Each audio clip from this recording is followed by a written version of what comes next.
Welcome to a Friday edition of 7 Minutes of Saints, your daily Saints Happy Hour podcast. Andrew, we're giving it to them again free, but you need to pay your $7 a month so you can get the daily Saints news and analysis every fucking day.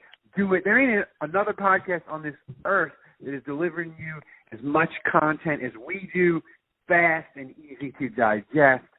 Andrew, it's official, baby. Jared Cook is a Saint. Cameron Meredith took a giant pay cut. Your thoughts? Well, tight end was a huge need. Cook has kind of had a late career resurgence, or not resurgence, just coming of age, I guess, at 32 years old. So Saints need a tight end. He's a good receiver. It's a good fit. Hopefully he can produce at the same level he did last year. If he does, that's a huge win. We don't know the contract terms yet, but what's interesting is Saints have after that Meredith move, they have about $18 million in cap space, and when you look at that's a lot of money. I'm wondering if we're about to see a bunch of one-year deals. I wonder if Cook is going to be a one-year deal. I wonder if Ansah is about to get a hefty chunk of change for 1 year. I wonder if the Saints are going to go all in on several one-year deals where, when Breeze leaves, those guys won't be back unless they perform. And it affords the opportunity for some of these guys, maybe Ziggy Ansah, to hit the free agent market again next year if he has a good season. But it's surprising to me that all of a sudden the Saints have that much cap space. And that's the first thing that comes to my mind is, are we about to see a bunch of one-year contracts? Yeah, and the one question I have about the $18 million, what all of the contracts that the Saints have done, what all of them are processed? Is Eason through? Is Bridgewater? Because, Bridgewater can sign the deal, right, with the Saints, but the Saints might wait to send it to the office to process it all through. But if everything's processed and they still have $18 million of cap space, man, they can go, like you say, and they can say, hey, all right, Ziggy Ansah, fine. Here's 1 year, $6.5 million. And throw him a little extra to close it down. Here's the thing with Cook. Looking at his 2-year stats, he had 68 catches for 896 in 2018. In 2017, he had 54 for 688. So I think it's kind of fair. If he splits the difference and you get 60 catches out of him for 700 yards and 3 touchdowns, what does that do for the Saints? Because I don't think you're not getting something spectacular out of him. I don't think. I think if you get 60 catches and 700 yards and 3 of 5 touchdowns, you're doing all right. I think the goal you want is 2015 Ben Watson. I think that's a reasonable expectation, is it not? That's probably best case scenario, honestly. I don't know that that's a realistic expectation for me. To me, that's best case scenario. I think a realistic expectation is Coby Fleener.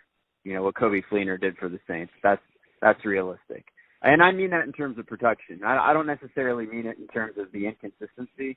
I think Jared Cook could maybe give the Saints a little bit more in terms of efficiency than Fleener did.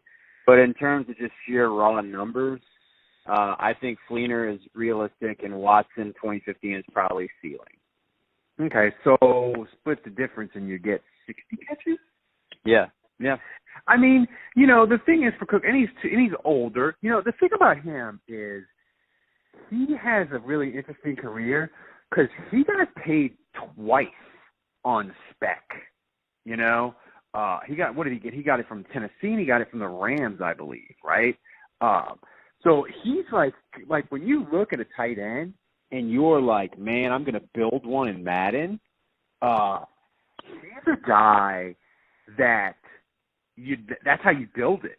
6'5", I'm sorry. Yeah. Yeah, I mean, he didn't get paid.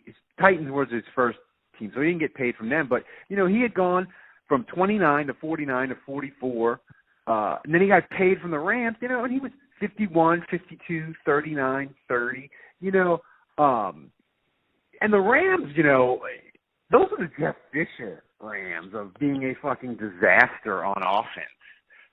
with Sam Bradford and not really good quarterbacks.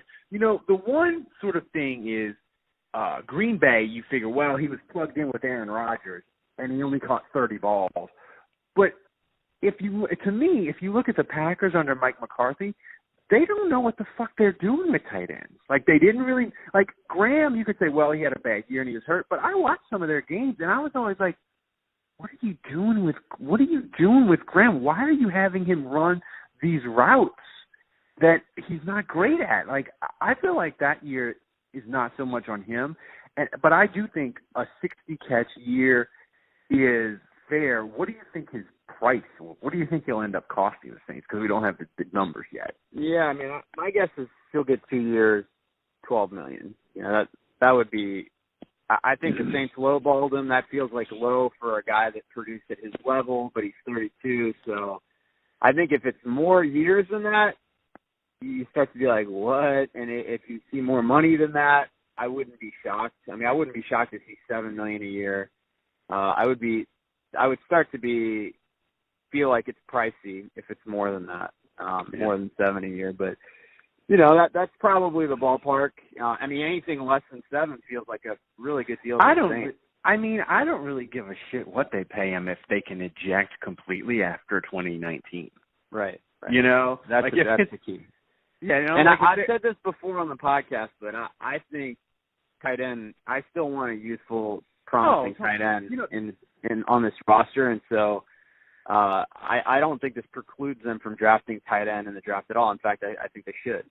No, and that's how I was arguing with people on Twitter. They're like, why are we paying an old guy a tight end? We could just draft one. I'm like, first of all, just because they signed Cook doesn't mean that they wouldn't draft one, but it gives you more flexibility. The last thing you want as the Saints, because look, and I know everybody's like, this draft is so deep at tight end, bro. They could just wait and get one. But the thing is, you think it's deep. I might think, I haven't watched shit. But here's what I know about NFL teams. The Saints are going to grade all those tight ends, and some of the ones that people think are awesome because they watch YouTube highlights and people that actually watch film on Twitter, the Saints are going to look at it and be like, these are the 3 tight ends we like. And if they ain't there, we ain't fucking picking a dude. And if you don't believe me, remember back when they needed a guard, and we were like, man, this draft is loaded at guard. It's loaded. And they went through, and in the second round, after the first round, Sean Payton was all sad because he was like, I don't know if we're going to get a good player. I mean, they had a lot of good guys get picked, especially at guard. He named the guy that the San Francisco picked, and he named the guy that Seattle picked, but those guys ended up being busts.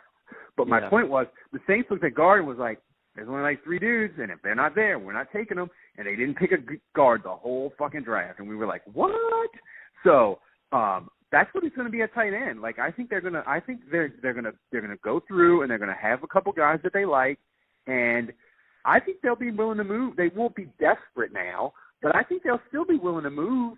You know, like if a guy they really like falls into the 50s, you know, you can move up. You can give 2 of the 5ths and get yourself up in the low 50s, maybe, you know, or mid 50s, and get a guy. So I don't think Cook changes anything about what they could doing the draft at tight end. It just makes it less of a, oh my God, we got to get one. Yeah, no, that's well said. And, you know, if they can get a pass rusher, hopefully a slot guy, then maybe even a safety, then I think the need for some of that other stuff we talked about, then you really can just draft best player available. And that's what Mickey Loomis wants to do. And so that's always his strategy in free agency, is to set himself up to where he doesn't have to draft for position. Yeah, and other news Saints did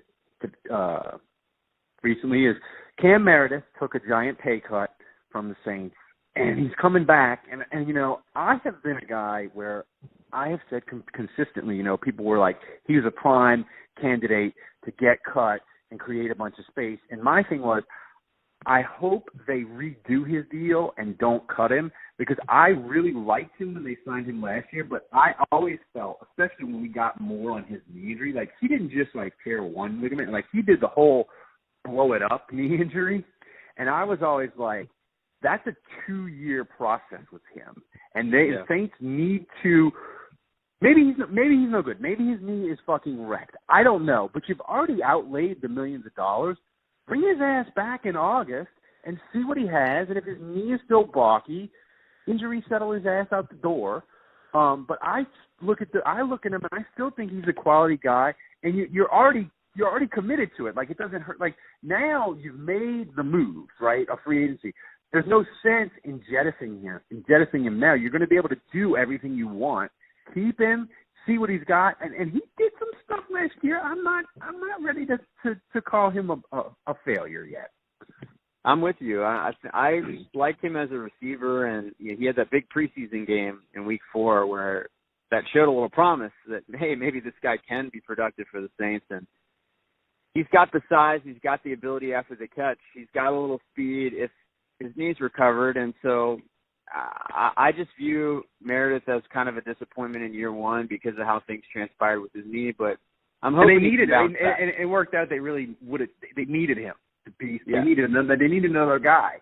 They need another guy. So I'm glad he's coming back. It's kind of like you said. Right now, there's not a ton of competition on this roster with him. So there's an opportunity there for him if he can get healthy and he can play well.